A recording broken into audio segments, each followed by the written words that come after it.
and welcome to the Faith Over Fear podcast, where we attack our most pervasive fears with truth. Because life is too short for any of us to live enslaved. We are passionate about helping God's children live in freedom. We would love to chat with you online or on social media. Visit our show notes to learn how to connect with us. I'm Jennifer Slattery.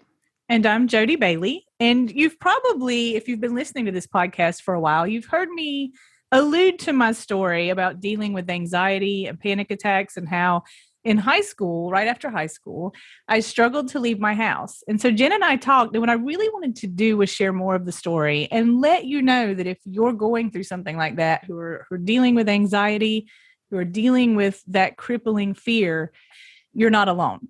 Because when I was walking that journey, I sincerely felt isolated. I felt alone. I felt like the only person this had ever happened to. So what was that called specifically? I had what was called agoraphobia, and literally translated, it means fear of the marketplace. But it was, I could not leave my house. I was 18 years old.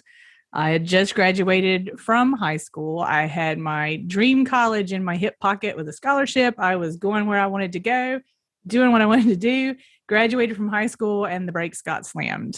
My best friend and I had gone to the beach, and we both got food poisoning, and we got carted off to the hospital in an ambulance, which was kind of traumatic when you're 18 and away from home. When we got home, she got better and I didn't. Every time I tried to leave the house to go to church, to go out to eat, to go to the mailbox, I would get sick. So we took me to the doctor. They couldn't figure out what was wrong. And one night, my dad said, okay, we're just going to go out to eat. We're just going to nip this in the bud and go out to eat.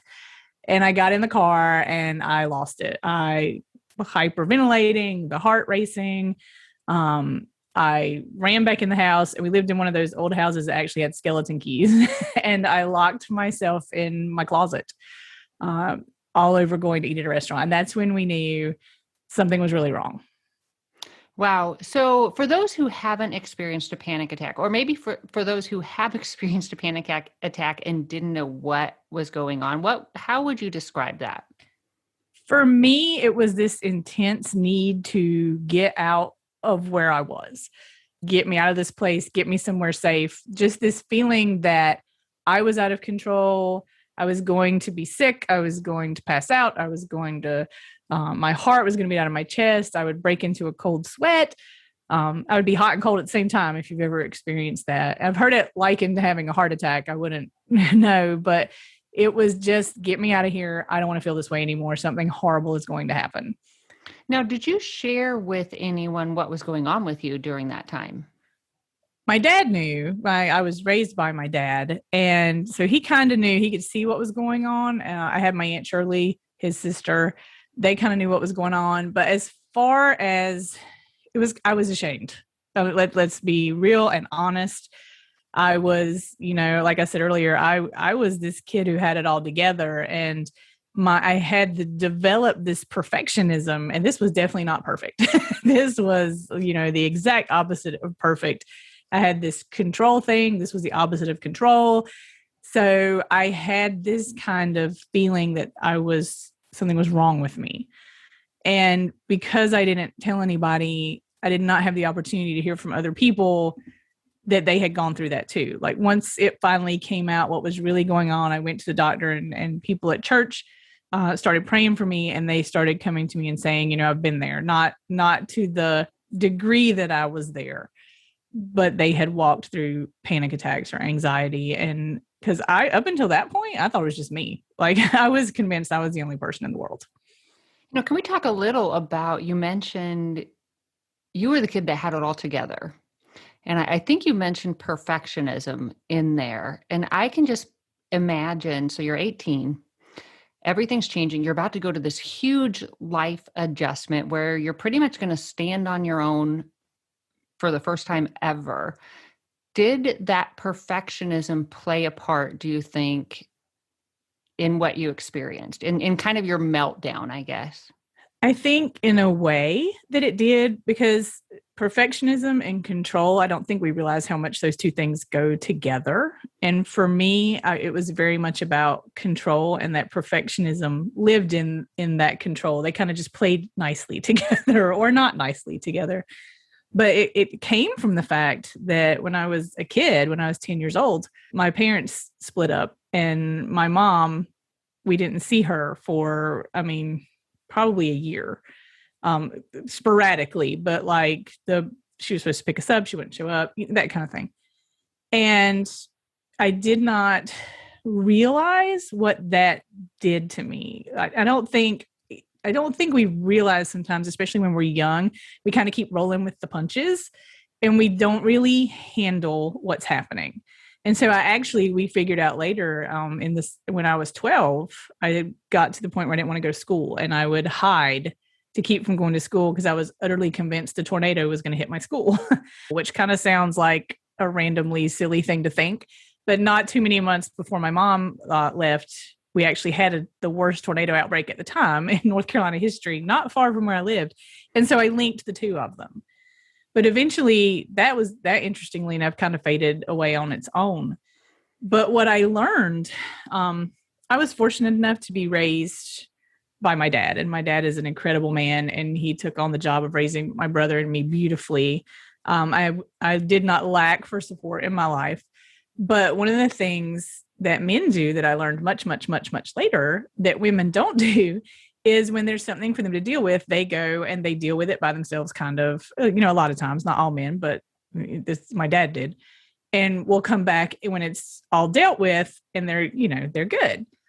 Well, I saw my dad always be okay. I never saw the off the side dealing with things. And so in my mind, you didn't deal with things. You just kind of mushed them down and mushed them down and mushed them down. And so I kept being told from 10 and 11 and 12 that I was so mature, I was so brave, I always had it all together. And I began to take pride in that, in never falling apart, in never letting things get me down. But what I didn't know is if you shake a Coke bottle, it's going to explode. If you pack something in too tight, eventually the lid's going to pop off.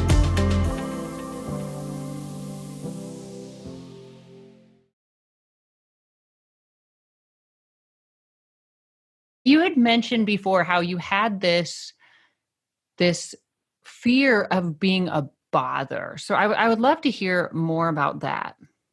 I had someone in my life, and like I said, I was blessed to have amazing aunts and my grandmother and my dad, and my aunts and uncles were like my parents to me. They were like a whole set of parents, and we're a close family. But I had one person in my life who did make me feel like a bother, like I was, and it was somebody I looked up to and I respected, and I wanted them to love me very much, but they consistently made me feel less than and made me feel like a bother and like I was a problem. And so I didn't realize, again, you're 12, 13, you don't realize you're internalizing these things. And I did. And I began to feel like I had to be perfect all the time. I could not mess up. I could not be a distraction. I could not pull somebody away from whatever they were doing in their life. And so being at the beach and getting, taken off to the hospital, carted off to the hospital, my dad had to take the day off work. He had to borrow my grandmother's car to come and get us. And that's a bother. And so I think at that point, it was just a perfect storm of, I was graduating, I was going to move 6 hours away, and piled on top of all the things I had packed down for, 8 years, 10 years. The lid blew off with that ambulance ride, I think. I think a lot of us too, we do get really good at not thinking that we're managing okay, but kind of like you said, it just those feelings don't go away just because we ignore them or numb ourselves from them or distract ourselves from them. We just become less able to deal with them if we're not aware of them and not processing them. And we think we're fine. And again, like I said, I took this great pride, and pride was a big thing with me. And I can look back and see that now. Pride was like, I was proud of how mature I was. I was proud of, everybody was complimenting me. I was proud of my grades. I was proud of my scholarship. I was proud of my school. And so in a way, I'm, and this is going to sound odd if you're sitting out there listening, but I'm blessed that I had that knocked out from under me in a way, because suddenly this cost me almost everything that an 18-year-old can lose, because I had almost a full ride to my dream school. I had to give that up because I couldn't walk out my front door to get the mail. I couldn't answer the phone. I could barely leave my room to go to the kitchen to make a sandwich. I was not going 6 hours away to college. That was impossible. So I basically, everything that I identified with that made me, all the academics and the friends and the college and all those things I had wrapped my life around, they were gone. And my friends moved on without me. They went to school, they, did their thing. And here I am sitting at home, struggling to walk out on the front porch. So I'd love to talk about that, because I wonder how many of our listeners feel that way. They're watching everybody else get on with their life, move forward with things, maybe even hard things and frightening things, and maybe feeling like they can't. So how did that feel? Well, and it doesn't have to be as dramatic as not being able to walk out your front door either. I mean, we can feel that way and be perfectly functioning and still watch people, in our jobs, in our relationships, who seem to, quote, outpace us or leave us behind. I honestly, dealing with that, when I look back now, what I see is, when I look back, I don't see the hard so much. Like, I know I went through it, but there's this overarching remembrance of Jesus being there. This overarching, even when I was alone, when I think about me alone in my room in my big round Papa San chair crying and, why is this happening to me? There's this overarching feeling that Jesus was there, even though at the time I couldn't feel him. That's what I have now. Is what I look back and see. And I think that's so, so important, because our feelings lie to us. And my daughter had said that when she was in her real, and she shared on this podcast, so she wouldn't mind me sharing now, but when she was really going through intense depression and anxiety, she said she couldn't hear outside her own thoughts, let alone hear from God. And so she felt like something was wrong with her spiritually, because one, she doesn't have the peace and joy that she hears everybody talk about, right? And then two, she can't hear him and she can't feel him. And she had to recognize that our feelings do lie to us, but Scripture promises us the moment we take a step towards God, that's James 4:8, that he is already moving towards us. And that's my own paraphrase of it, but that God's faithfulness is not dependent on ours, and he has so much more grace and love for us than we do, so much more compassion and understanding. And I think we think he's going to just, boom, be done with us, but I think he has so much more grace and gentleness for us. And he does. And, there's this battle in the mind. And I'm glad, I want to back up a second too, before we go forward. I'm glad you brought up depression and anxiety, because the two they hold hands with each other. You are going through this walk and you're watching everything pass you by, and you do sink into this depression. And sometimes that's physical, sometimes it's mental, but they do go hand in hand. And we did not realize, that was something that came out years later with me, that I was also depressed in among the anxiety, because they just meshed so well together that we really didn't see them until, in hindsight, we could see them. But there's this battle that happens in the mind. And part of what I did, I had a wonderful, wonderful counselor, and he had me write down, he said, I want you to write down and keep in your pocket what will get you through, what you can pull out and read when you are in a place and you start to feel that, panic rise up. And so I don't know what he expected. I got out my Bible and I started looking, and I had a list of like 10 Bible verses that I carried around on notepaper in my pocket. And I do want to say, though, that's not a magic bullet. And I think sometimes we get upset with God because we want to quote a Bible verse and poof, everything is better. It doesn't always work that way. So we have to be careful that we don't treat God like a lucky charm or a magic talisman that, if I quote this verse, everything will be better. But it does change the way your thoughts work. and it changes your focus, and it takes it off of you and what you're feeling and puts it onto God. And I think that is huge. Yeah, and I think I would mention to that too, just talking about sometimes I think in faith communities we can attribute everything to a spiritual cause and therefore a spiritual solution. And I do think everything has a spiritual component, but God looks at us as a whole person. And sometimes we have to deal with some of the external things, whether like for you, there was past hurts, but I know like for my daughter, she has sensory issues. And so until she dealt with the sensory issues, she was always on hyper alert from just too much stimulation. And once she realized that and could put herself in places like bring earplugs to church and sit in the back and kind of cope with some of those things, that greatly reduced her anxiety. And so for each one of us, I think it'll be different. But as we seek Christ and I think and just follow his lead, I think he will lead us towards therapy and people who can have insight into, I would suggest Christian counselors so they can kind of navigate through the spiritual and the emotional and the physical and help us make sense of it. But I love that you mentioned that. And I know you had mentioned something else I think is pretty common, again, when we were having a conversation, and I don't remember what I said, but you had mentioned something about how you judged yourself in that moment. And so that your self-judgment hindered you. I did. And it's important to understand anxiety comes from 1,000 different places, and nobody's walk looks like anybody else's walk. And my thing was, because of what had happened to me, because I was carted off in the ambulance, the anxiety came out as this intense fear of becoming sick in a public place. And so I thought in my head, that was the dumbest thing in the world. Like, how, of all the things to be afraid of, that. But you can't judge how things manifest in you.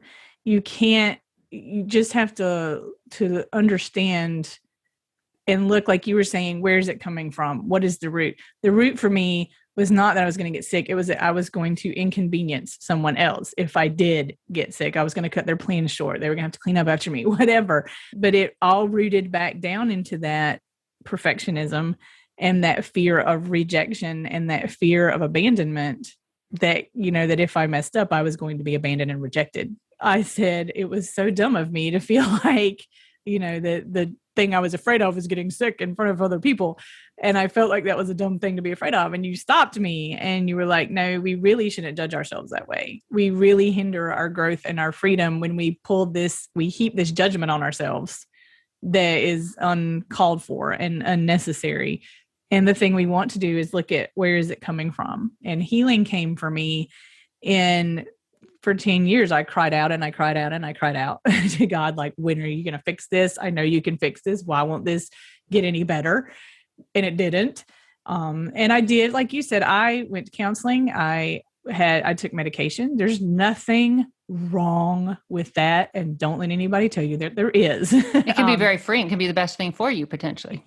Yes, because sometimes there is a physical component, and that physical component has to be dealt with in order, or you'll never be able to calm down enough or focus enough or see inside yourself enough to deal with what's underlying. Yeah, my daughter explained it this way because she was on medication for a while. She's actually off of it now, but she was on medication for a while, and she said it put her in a place where she could start to take some self-care practices, where she could start practicing self-care. And so it's for her, it was when it was just so overwhelming, she couldn't even move forward, that it knocked it down a bit.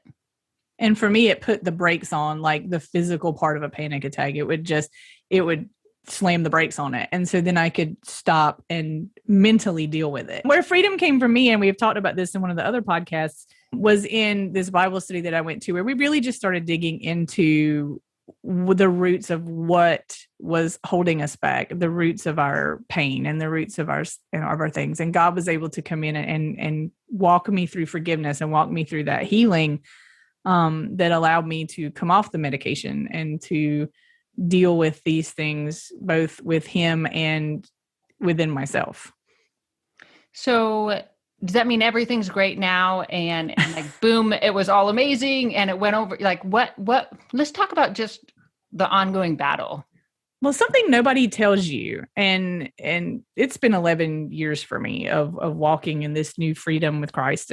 But something nobody tells you is that you have taken on this identity. You know, you, at some part of you, even if you hate and this anxiety and these things that are happening, it becomes part of who you are. And so when you strip it away, you kind of want to pull it back on. Like, wait, I've lost my favorite shirt, like, or I've lost, if not my favorite shirt, my comfy shirt. You kind of have this identity crisis of who am I now without this?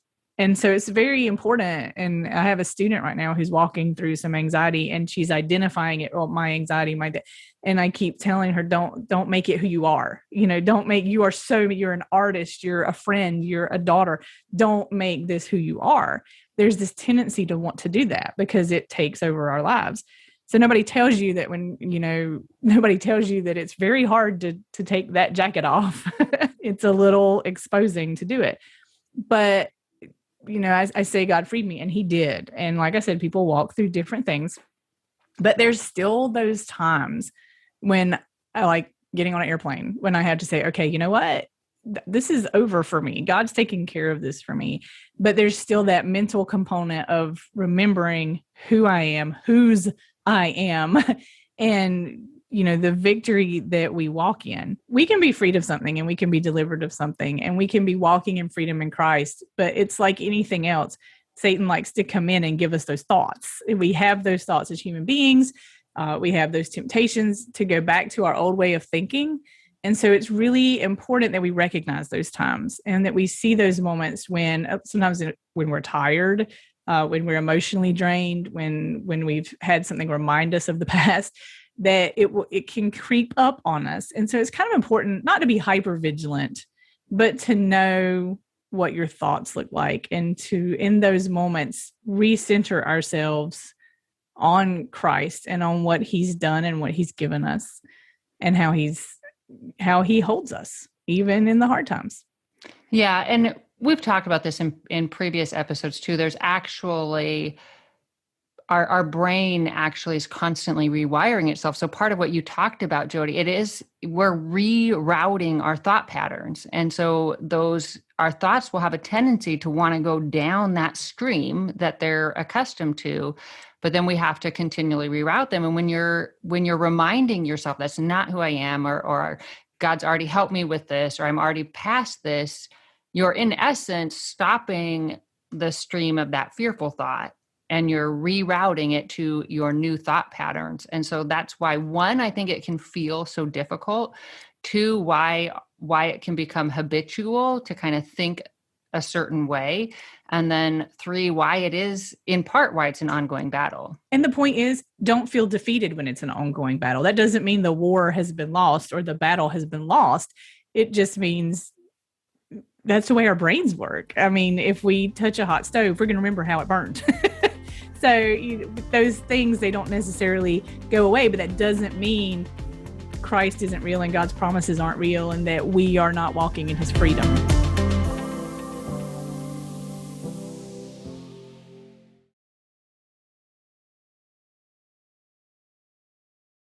What are some reasons you think that potentially we resist moving towards freedom? I mean, you talked about one, because it kind of feels comforting in a weird sort of way. and I would say maybe because, at least for me with my OCD, it's comforting in that it's uncomfortable to move forward in an area that I find uncomfortable, if that makes sense. And so it feels more comforting in the moment to self-protect, or to go to my old behavior patterns. And I think you hit on the word, it's comfort. We have our boxes, we have our comfort zones. This is what we're used to. This is what we know. We've developed coping mechanisms, and coping mechanisms are not the same thing as freedom necessarily. We can have damaging coping mechanisms, but we are used to them. We know what to do. We know how to use them. And when it's time to step into freedom and do something different, and maybe leave some of those things behind, it's uncomfortable. It's uncomfortable to leave that little bit of, like I said earlier, control. We feel like we have it under control, the way we're handling it, or the way we're doing it, or as I said earlier, it's become our identity. It's become how we identify ourselves. And I'm a huge advocate of knowing who we are in Christ, of knowing who he says we are, of going into the Bible and looking at who we are and replacing those things that we identify as sometimes that are maybe damaging to us with who he says we are. And I think that makes a big difference. Yeah. And I think too, how we began this conversation with the sense of isolation or feeling like we're alone. I think sometimes we're afraid to get help because we can't fight this battle most likely alone. We're going to need help from our friends, from our family, probably from a mental health expert. And that can put us in a really vulnerable place because if we already feel like nobody else is like us and we're already judging our feelings and our challenges, then it takes a lot of courage to step forward and to look another human being in the eye and say, you know what, this is what I go through. And this is how it presents in my life. And I think sometimes that's really challenging. And this is why I'm struggling moving forward. And I think we as a culture and a society, we value having all our ducks in a row and everything in our boxes and everything is put together. And it's very hard for us to step up and say, you know, my box is broken. My ducks are running around. And I'm in a Bible study with some other ladies, and it came out one day that we all are terrified to ask for help, even though, you know, we all just feel like we're defective if we have to ask for help. And I think we need to overcome that in order to get to that place of freedom to say, I'm not okay today. And hopefully this podcast helped with that. That's one of the reasons Jodie really wanted to share her story so that others would hear it and recognize that they're not alone and that they maybe would find the courage to step forward towards freedom. Well, thank you so much for listening. We hope it encouraged you, maybe gave you some things to think about. We would love it if you would subscribe to this podcast, then you won't miss a single episode. Make sure to rate it. And that helps others to find it. And it really encourages us as well.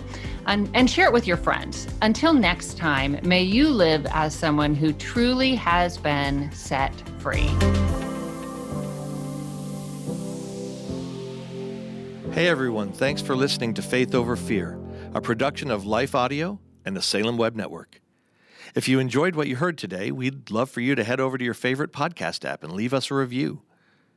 To learn more about Jennifer Slattery, or to check out any of the resources she mentioned in this episode, just head over to her website, jenniferslatterylivesoutloud.com, or check out our show notes. This episode was produced by Kelly Givens and edited by Stephen Sanders. A special thanks to our executive producer, Stephen McGarvey. For more Faith Toolkit podcasts like this, just head over to lifeaudio.com.